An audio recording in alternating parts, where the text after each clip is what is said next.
Triple ను 4 ఏళ్లలో పూర్తి చేస్తామని మంత్రి కోమటిరెడ్డి వెంకటరెడ్డి అన్నారు. బీఆర్ఎస్ కు రోడ్లపై కనీస అవగాహన ఉందా అని ప్రశ్నించారు. ఉప్పల్ ఫ్లైఓవర్ ను 6.5 ఏళ్లు అయినా ఎందుకు పూర్తి చేయలేదని బీఆర్ఎస్ ను నిలదీశారు. ఓఆర్ఆర్ ను 7,000 కోట్లకు అమ్ముకున్నారని ఆరోపించారు. అసలైన వారు బేడీలు వేసుకోలేదని, రేపో మాపో బేడీలు వేయడానికి పోలీసులు వస్తారని మంత్రి చెప్పారు. ప్రాజెక్టు కట్టొచ్చు, కమిషన్ తినొచ్చు. నేను ఒకటే చెప్తున్నా అధ్యక్ష, ఓఆర్ఆర్ అమ్ముకొని అందులో 7,000 కోట్లకి 1,00,000 కోట్ల విలువ చేసి ఓఆర్ఆర్ అమ్ముకొని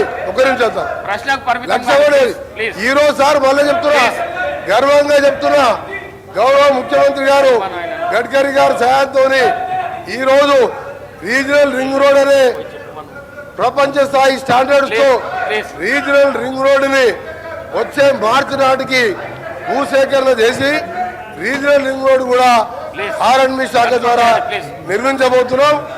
హరీష్ రావు గారికి చెప్తున్నా, ప్రశాంత్ రెడ్డి చెప్తున్నా, మీరు చెయ్యలే ఒక్క పని చేయకుండా మీరు వాస్తవాలు చెప్తే భయపడతారు. వాస్తవాలు చెప్తే భయపడతారు. చెప్తున్నా వారు చేయలేని విషయాలన్నీ కూడా సార్. చివరిగా ట్రిపుల్ ని రీజనల్ రింగ్ రోడ్ దాదాపు 38,000 కోట్లతోని వచ్చే 4 ఏళ్లలో పూర్తి చేసి హైదరాబాద్ ని ప్రపంచ పటంలో పెట్టాలనేదే మా ప్రభుత్వ లక్ష్యం. 28/11 రోజు అపాయింటెడ్ డేట్ ఇచ్చిండ్రు. 29th రోజు ఈ 29 మన నవంబర్ మొదలైతే వర్క్ స్టార్ట్ అయింది. వారు అదే జిల్లా వారు ఇప్పుడు పోయి చూసుకోవచ్చు వర్క్ నడుస్తుందా లేదా. మీరు ఎప్పుడు కూడా వాస్తవాలు ఒప్పుకోవాలి. గట్కేసర్ ఫ్లైఓవర్ 7 ఏళ్ళు అయింది.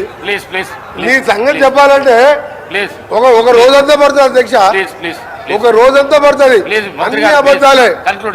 ఒక్క మంచి పని చేయకుండా రాష్ట్రాన్ని 100 ఏళ్ల విధ్వంసం సృష్టించి వీళ్ళు ఓ రోజు బేడీలు వేసుకుంటారు.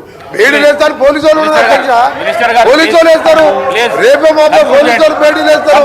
వాళ్ళు బేడీలు వేసుకునేది ఆ బేడీలో ఫోటో చూస్తే ఒకరితో సార్, ఆ బేడీలో ఫోటో చూస్తే